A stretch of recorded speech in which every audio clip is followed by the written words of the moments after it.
수군거리고 비방하는 영. 하나님의 말씀은 로마서 1장 28절로 32절입니다.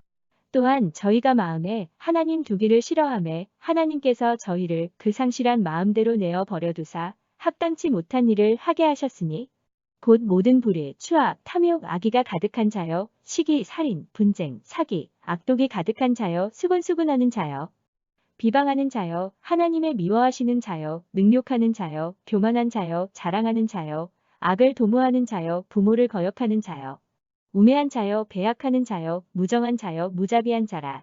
저희가 이 같은 일을 행하는 자는 사형에 해당하다고 하나님의 정하심을 알고도 자기들만 행할 뿐 아니라 또한 그 일을 행하는 자를 옳다 하느니라. 이 시간에는 수군거리고 비방하는 영이라는 제목으로 말씀을 묵상하겠습니다.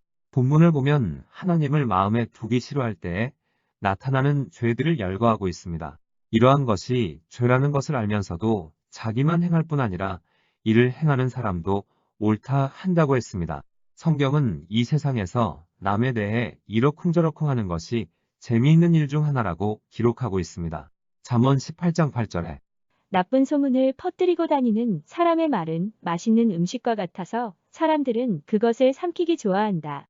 그런데 문제는 이러한 별식에 빠지다 보면 가정, 직장, 사업장, 사회, 교회는 걷잡을 수 없는 소용돌이 속에 빠지게 됩니다. 그러므로 어느 조직이든 조직 내에서 역사하는 수군거리고 비방하는 영이야말로 조직을 망치고 구성원들 사이를 이간질하는 파괴적인 영임을 알아야 합니다. 수군거리고 비방하는 영이 역사하는 방법도 여러 가지입니다. 수군거리고 비방하는 영은 말쟁이를 통해 역사합니다. 이 영에 사로잡힌 사람은 사소한 시기나 질투가 곁들여진 말장난이나 농담을 통해 상대방에게 상처를 입히고 분란이 일어나게 하여 이간질을 통해 조직을 분열시킵니다. 잠언 16장 28절에 패역한 자는 다툼을 일으키고 말쟁이는 친한 벗을 이간하느니라. 잠언 26장 20절에 나무가 닿으면 불이 꺼지고 말쟁이가 없어지면 다툼이 쉬느니라. 수군거리고 비방하는 영에 사로잡힌 사람은 조직 내 특정인의 흠이나 말, 행동을 보고 이 사람 저 사람에게 전해 조직이 분열에 휘말리게 합니다. 영적인 지도자의 흠을 덮어두지 않고 발설하는 사람에게 성경은 경고합니다. 노아의 술 취한 모습을 발설한 함과 그의 후손은 노아로부터 저주를 받았습니다. 창세기 9장 24절로 25절에 노아가 술이 깨어 그의 작은 아들이 자기에게 행한 일을 알고 이에 이르되 가나안은 저주를 받아 그의 형제의 종들의 종이 되기를 원하노라. 목자를 치면 양떼가 흩어지기 때문에 지도자의 흠을 과대포장하는 말쟁이를 찾기 위해 사단은 지금도 우는 사자같이 삼킬 자를 찾아다닙니다. 그러므로 우리는 입의 재갈을 물려 사단의 괴계에 빠지지 않아야 합니다. 야고보서 1장 26절에 누구든지 스스로 경건하다 생각하며 자기 혀를 재갈 물리지 아니하고 자기 마음을 속이면 이 사람의 경건은 헛것이라. 많은 교회가 비도덕적이거나 헌금 사용 문제보다는 수군거리고 비방하는 영에 의해 무너진다고 합니다. 사단은 하나님의 역사를 방해하기 위해 교회를 향하여 비난하는 영을 무수히 파송하고 있으며 그 목적은 그리스도의 온전함에서 벗어나 서로 분열되게 만드는 것입니다. 그리스도인이 사랑의 띠로 하나가 되면 하나님의 뜻을 이루게 되고 은사, 능력, 축복이 쏟아지지만 반대로 사단의 세력은 파괴를 가져옵니다. 이것을 반대로 생각하면 사랑의 힘이 얼마나 강력한지 사단은 알고 있다는 반증입니다. 그래서 사랑하지 못하도록 감정을 충동질하여 분열시키는 것입니다. 자신이 비난받을 때에 분노나 악으로 대항하기보다는 축복과 사랑으로 기도해야 사단의 권세가 무너지게 됩니다. 만약 비난을 감정적으로 반응하게 되면 둘 다 사단의 올무에 걸리게 됩니다. 비난하는 영의 임무는 모든 분야의 관계를 파괴하는 일입니다. 이 영은 부부관계, 가족관계, 친구관계, 동료관계, 사업관계, 교회와 교회관계에 흠집을 내어 그리스도 안에서 하나 되는 것을 방해합니다. 비난하는 영은 우리가 다른 사람에 대해 어떤 의견을 가질 때 분별이라는 그럴듯한 가면을 쓰고 다가와서 형제를 비난하고 판단하게 만듭니다. 따라서 우리는 다른 사람에 대한 자신의 태도를 점검해 볼 필요가 있습니다. 만약 자신의 생각이 사랑으로 하는 것이 아니라면 이미 영적인 공격을 받고 있는 것입니다. 비난하는 영은 이전의 잘못이나 죄를 계속 파헤치게 만듭니다. 그래서 비난하는 영에 사로잡힌 사람은 타협을 용납하지 않는 십자군이 됩니다.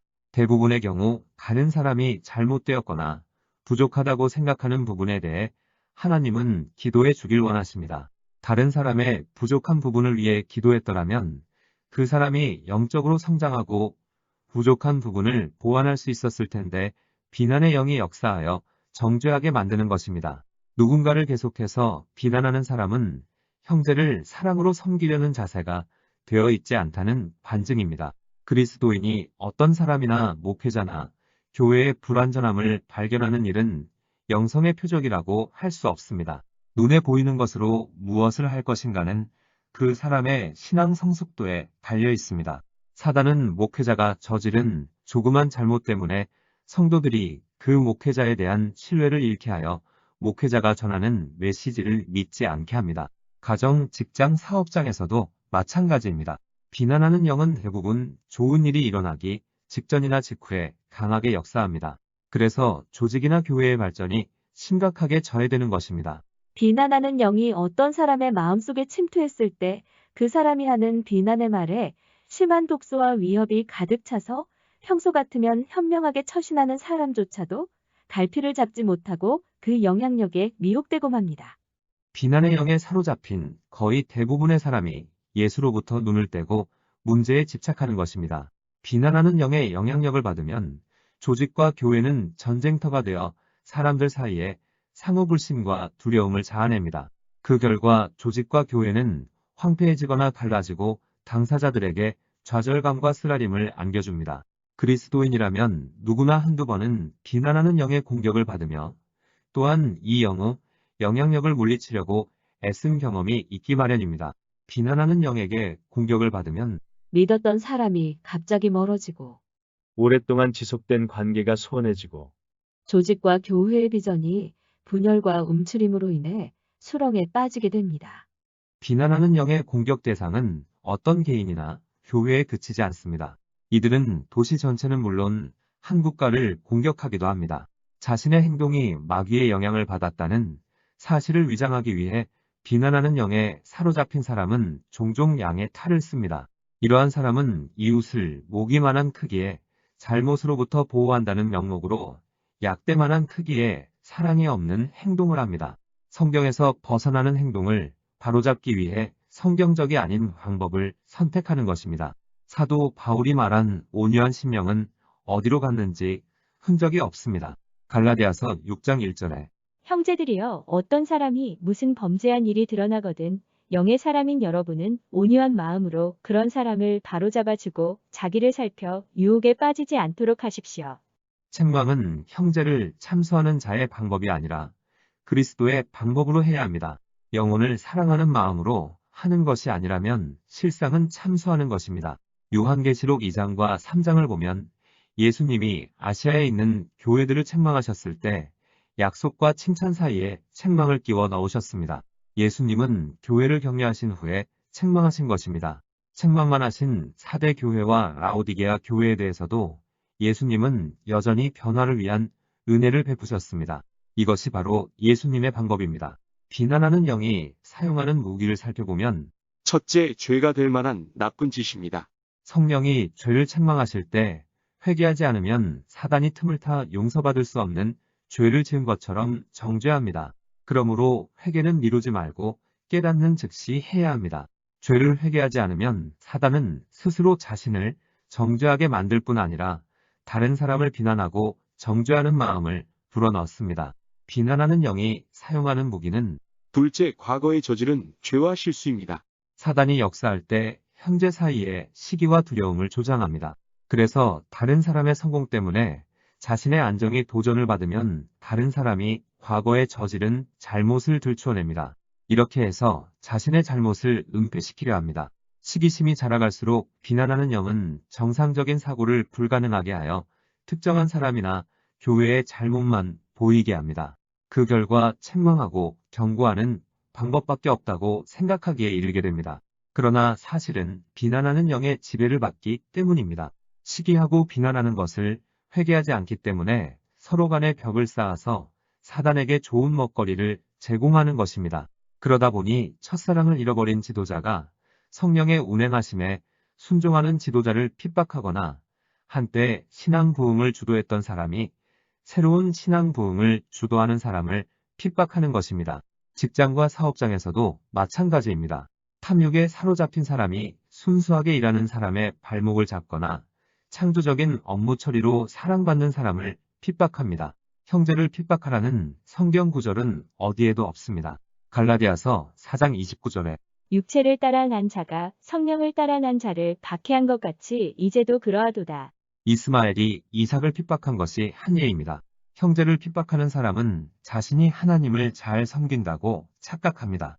요한복음 16장 2절에 사람들이 너희를 출교할 뿐 아니라 때가 이르면 무릇 너희를 죽이는 자가 생각하기를 이것이 하나님을 섬기는 일이라 하리라. 이러한 사단의 유혹에 넘어지지 않기 위해서는 은혜로운 분위기를 만들 필요가 있습니다. 형제가 넘어지면 짓밟지 말고 세워줄 수 있어야 합니다. 서로가 지체이기 때문입니다. 에베소서 4장 25절에 그런즉 거짓을 버리고 각각 그 이웃과 더불어 참된 것을 말하라. 이는 우리가 서로 지체가 됨이라. 비난하는 영이 사용하는 무기는 셋째, 하나님이 열매를 더 많이 맺게 하기 위해 가지를 치시는 경우입니다. 하나님께서는 새로운 사역으로 종들을 인도하시기 위해 준비시키는 기간이 있습니다. 이 기간에 하나님은 새로운 수준의 순종과 육신을 못 박을 것을 요구하십니다. 이때는 눈으로 보기에 이루어지는 것이 없는 겸손과 시험의 때입니다. 그래서 모든 연약함이 드러나는 두려운 때입니다. 이해하기 쉽게 표현하면 지금까지는 거룩한 자신의 모습만을 사람들에게 보여줬는데 하나님께서 가지를 치시는 시기에는 사람들에게 보여주고 싶지 않은 자신의 안 좋은 모습들이 계속해서 드러납니다. 그러다 보면 쥐구멍이라도 숨어 사람들을 피하고 싶습니다. 이때에 하나님의 뜻을 깨닫지 못한 사람은 자존심 상한다고 가정, 직장, 사업장, 교회를 떠나려고 하는데 이것은 잘못된 방법입니다. 자존심이 상하고 사람들에게는 부끄럽지만 이 시기는 하나님 앞에서 나는 죽었습니다 하고 지렁이 같은 야곱이 되어 납작 엎드려 통과해야 합니다. 그래야 겸손을 배우고 성숙하게 되어 하나님께서 원하시는 사역을 감당할 수 있습니다. 사단은 이처럼 연약한 시험의 때를 노려 하나님께 쓰임받을 사람이 넘어지고 파괴당하도록 하는데 이를 잘 극복해야 합니다. 사단은 목회자를 넘어뜨려서 교회를 파괴합니다. 수군거리고 비방하는 사람은 이미 교회 안에 들어와 있습니다. 혹시 내가 그 영향을 받고 있는 사람일지도 모릅니다. 어떤 사람이 하나님이 원하시는 그릇으로 빚어지기를 바랄 때 그 사람에게서 기름 부음이 잠시 떠나는 경우가 있습니다. 그때 그 사람을 비난하고 헐뜯는다면 사단의 도구로 쓰임받게 됩니다. 이러한 사람은 다른 조직이나 교회에 가서도 똑같은 일을 저지르게 됩니다.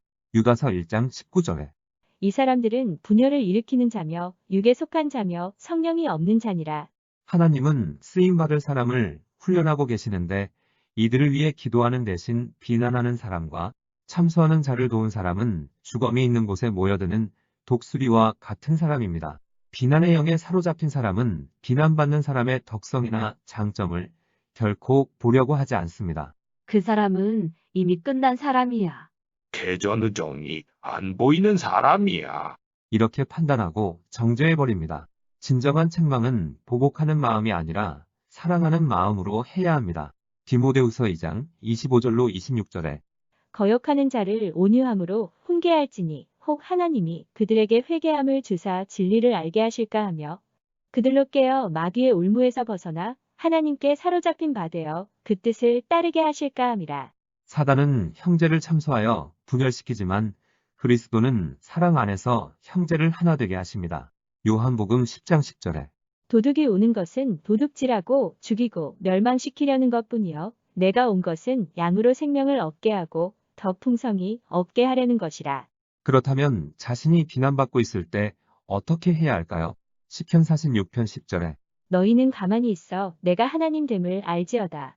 하나님을 신뢰하는 사람만이 이렇게 할 수 있습니다. 사람은 억울한 말을 들으면 감정적으로 반응하게 됩니다. 그러나 우리는 감정을 절제하며 하나님을 잠잠히 바라보아야 합니다.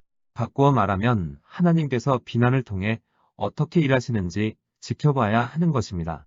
감정을 절제하지 못해 감정적으로 반응하게 되면 이기는 것 같지만 하나님은 보호해 주시지 않습니다.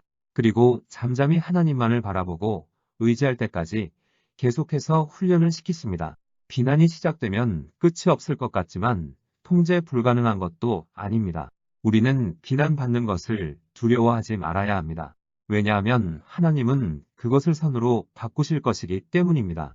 하나님은 나쁜 사람의 의도를 이용하여 선한 목적을 이루십니다. 이러한 식견이 없을 경우 균형 감각을 잃어버린 채 열린 자세로 반응하지 못하게 됩니다. 우리는 마음을 열고 나를 비난하는 사람을 원수로 보기보다는 나를 균형 잡도록 해주는 사람으로 봐야 합니다. 내가 다 옳은 것은 아니기 때문입니다. 열린 마음으로 비난의 말들을 생각해보면 많은 것을 얻을 수 있고 이를 통해 자신을 보완할 수 있고 더 높이 도약할 수 있습니다. 그렇기 때문에 자신을 향한 비난 중에는 무시하고 가야 할 것도 있지만 때론 발걸음을 멈추고 생각해 볼 것도 있습니다. 하나님의 부르심에 합당한 존재가 되려면 그리고 부적격으로 인해 불구의 인생을 살지 않으려면 이와 관련하여 훈련을 받아야 합니다. 비난이 압박해 올 때에 하나님을 과소평가하고 비난을 과대평가해서는 안 됩니다. 우리는 보통 하나님이 비난과 문제를 통해 하고 계시는 일을 보지 못한 채 하나님이 아무 일도 하시지 않는다고 쉽게 낙심합니다. 악이 하고 있는 모든 행위를 눈으로 목격하면서 악이 모든 사람을 장악하고 있다고 생각하는 것입니다. 그런데 하나님은 우리가 희망을 품고 악에 위축되지 않은 채 살아가는 법을 터득하고 문제를 뛰어넘고 어떤 문제가 와도 뒤로 물러서지 않고 강하고 담대하게 맞서길 원하십니다. 그래야 하나님의 일을 감당할 수 있기 때문입니다. 우리는 이 세상의 악을 직면하되 동시에 그것은 어디까지나 제한된 그리고 통제된 악임을 알아야 합니다. 그리고 공격과 조롱, 핍박과 반대에도 아랑곳하지 않는 성격의 소유자가 되어야 합니다. 자신을 비난하는 말에 예민하게 반응하면 침착함을 잃어버리게 됩니다. 이것은 사단이 노리는 것이고 성숙하지 못한 반응입니다. 예레미야 1장 18절에 내가 오늘 너를 튼튼하게 방비된 성읍과 쇠기둥과 노성벽으로 만들어서 이 나라의 모든 사람, 곧 유다의 왕들과 관리들에게 맞서고 제사장들에게 맞서고 이 땅의 백성에게 맞서게 하겠다. 우리는 견고한 성읍, 쇠기둥, 놋 성벽이 되어 어떠한 악에도 어떠한 비난에도 흔들리지 않아야 합니다. 기도하시겠습니다. 하나님, 비난이 몰려올 때 말쟁이를 통해 역사하는 사단에게 속지 않게 하시고 인내를 가지고 축복하며 사랑으로 승리하게 하옵소서. 감추고 싶은 자신의 연약함이 드러나고 자존심이 상할 때 회피하고 변명하기에 급급한 어리석은 생각을 버리고 하나님께서 원하시는 모습을 빚을 수 있도록 납작 엎드리게 하옵소서. 또 견고한 성읍, 쇠기둥, 놋 성벽이 되어 어떠한 악에도 어떠한 비난에도 흔들리지 않게 하옵소서. 예수님의 이름으로 기도드립니다. 아멘. 하나님께서는 내 형편이 어떠하든 내 신분이 무엇이든 무슨 죄를 지었든 변함없이 나를 사랑하십니다.